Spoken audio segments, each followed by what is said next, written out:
first episode of the video, building a dune buggy. This is a car that got us started. My son and I are going to build this. My son spotted the body on the pan. It didn't have any wheels, no front axle, no rear transaxle at the time. But he was so intrigued by this that I think he paid a whole $500 for the body and pan, basically.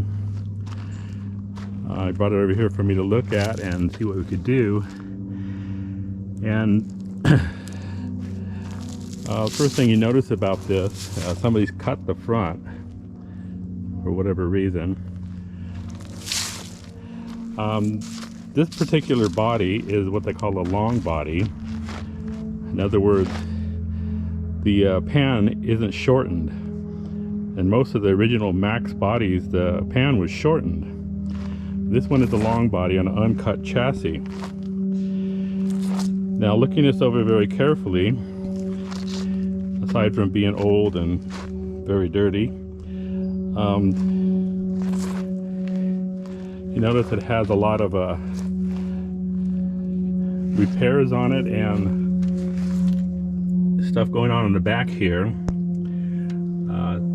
Don't like the way the roll bar was put on, or the body for that matter. So it's missing a lot and gonna need a lot. They're coming around to the back. Now, my son picked up this engine and we put it in here and tried to get it started and found out it had water in it. And for everything we tried to do, we couldn't get the engine to fire. And it could be because of the compression. Now, another thing about this particular body and chassis is that it's a swing axle. And ideally, you want to get a later model bug that has an IRS.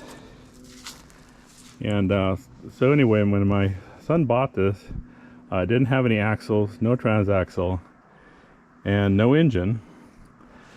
But it just so happened that we had this donor bug here. This was in a fire, belonged to my other son, and there was a horrendous brush fire, and it burned the crap out of this car. So we pulled the axle, transaxle out of this burn bug and put it in the dune buggy. However, after looking this over carefully, and I convinced my son that if we're going to start building a car, we want to start with something a little bit more, how do you want to say, modern. So, looking on Craigslist, we found a 1972 bug that somebody cut into kind of a weird Jolly. I think of a Fiat Jolly or something, but the doors are cut real short and it's very bizarre. But Craigslist for $375, we got a 72 bug chassis. We pulled it off the car, stripped it down, and we got it up here on the bench now. You can start cleaning it up. The difference is, you may notice in the back here, this is the pivot arm. The IRS transmission sits here, and then it has CV joints, and got the smaller, shorter spring plates. This one has all the valuable tubes still on it. The VIN number would be right here. Third digit tells us the year. It's in pretty good shape considering. There's a lot of rust, but only a couple pinholes. The worst thing we had was trying to get the seats off, and ended up having to hammer the seats off. And you're going to clean up these rails here. My son picked up some original 72 bug seats, and we're going to clean them up and reupholster them to put them in here. Now the drawback between the two chassis is this front axle. 68 or later, and maybe 67 or later, has a ball joint front end. And as you can see here, it's got some ball joints. Now the idea is that the ball joints are weaker than the older front axles. But the front axle from an older Bug will not bolt on here because these two tubes are closer together. So we've got the ball joint front end on here. After much discussion, we agreed to leave it at the ball joint front end. I'll give you an idea. Here's the link pin front end. It has a pin that goes all the way through here and here. And that big solid pin gives it more strength. The reason that Volkswagen went to a ball joint with a little bit more roadability. The other thing is the later models have a 4-lug bolt, like a 72. It takes these other rims here, whereas here's the rear arms. These are what we'd be cleaning up and putting back on the car. And then over there are the seats. Been working on the frame here, cleaning off the rust. One thing to be real careful about is clean up the VIN number here so it's legible and it doesn't look any worse than it already does. In the back here, these heater tubes. And originally these open and close the flap under the rear seat of a Bug to allow a hot air to come in under the back seat, under the people's feet in the back seat. So we cut these off because we're not going to need them. And as you can see on this one over here, it's pretty rusty. Whoops. So they got rusted out pretty good, so we cut that off. Kind of cleaned it up. Dune Buggy's not going to have a heater. The body that's coming doesn't have any heater ducts on it. And the fan shroud that we're going to use on the engine doesn't have any heater outlets. Now one of the things that my son is doing right now is to clean up these seat rails because they're really badly pitted. And so it's going to take them down to bare metal, kind of clean them up and straighten them up a little bit. They both look pretty bad. And you can see a couple pinholes here, but you know, we're not going to worry about that because we're going to undercoat both the top and the bottom with bedroom.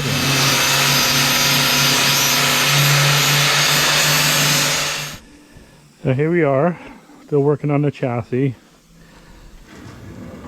My son has primered and painted the top, as you can see. This is coated with the same trunk paint. It's taped off all the lines so they don't get painted. It actually looks pretty good. The seat tracks are gloss black. And moving to the back, he actually did a great job of preserving the serial number so it's legible. And then we got the rear suspension torsion tubes and engine support, transmission support, all gloss black. It looks pretty good. Alright, now we're in the shop and we're looking at a sand buggy. Again, picked up from Craigslist. So what we're going to do here is we're going to take this engine and we're going to use the engine. We're going to take the transmission, clean it up, and we're going to use the transmission. As I mentioned before, it's got the IRS axles, and got these really nice beefy trailing arms. We'll have to get rid of the pink color and paint them black, but I think we'll put those on the dune buggy that we're building. So at this point, it's going to be working on the suspension nicks. The same black paint. And we're going to get some wheels underneath it. Oh, by the way, the bottom is already painted the same as the top here with the texture coat bed liner. Son said he had another ball joint front end. Now looking at this one, it's got the 5 lug. So that probably means it's a 67 bug. 67 first year of the ball joint, last year of the 5 lugs. So we're looking at fixing this one up. And again, all it's going to have all new ball joints. The steering box is questionable. And some of the components we took off the front axle, as we're doing a full axle rebuild here. We noticed on this one here that the Zork fittings are missing. That's for greasing the front axle. Inside here, there's a roller bearing on both of these that has to be greased periodically. So we also noticed that it's missing some torsion bars. So apparently somebody did a very cheap lowering job on this. So we'll have to take another axle apart and get the rest of the torsion bars. The other thing is the seals right here. You have to pry those out and clean them up. And we've got new seals to keep the grease in there. You can see these are the rear torsion, rear trailing arms. And my son painted blue to match the car. These came off of that sand buggy. And again, we're looking at the brakes. We're lucky that looks like the emergency brake was still on it, so we can reuse the emergency brake system on this. There was no emergency brake on the sand buggy. What do you need brakes on a sand buggy for, right? And then the transmission. And again, my son painted it blue and did a little black ring here just for extra credit. Also got the cable holder and they're bearing arm, all painted black, real nice. So currently preparing the chassis for installation, so replacing all of the bushings on it. So we come in the back here, you place the fuel line bushing, and then we notice in this particular 72 there's no grommet here. So we've got the new heavy duty transmission mounts and the rear transmission mounts. And there's a leaf inside there already. We put the shift rod back in with a new shift rod bushing up here in the front. I can't see it, but there's a new bushing in there as well. And here he is pushing the bushing in. It's not always as easy as it looks like it might be. A little bit of oil will help squeeze it in there.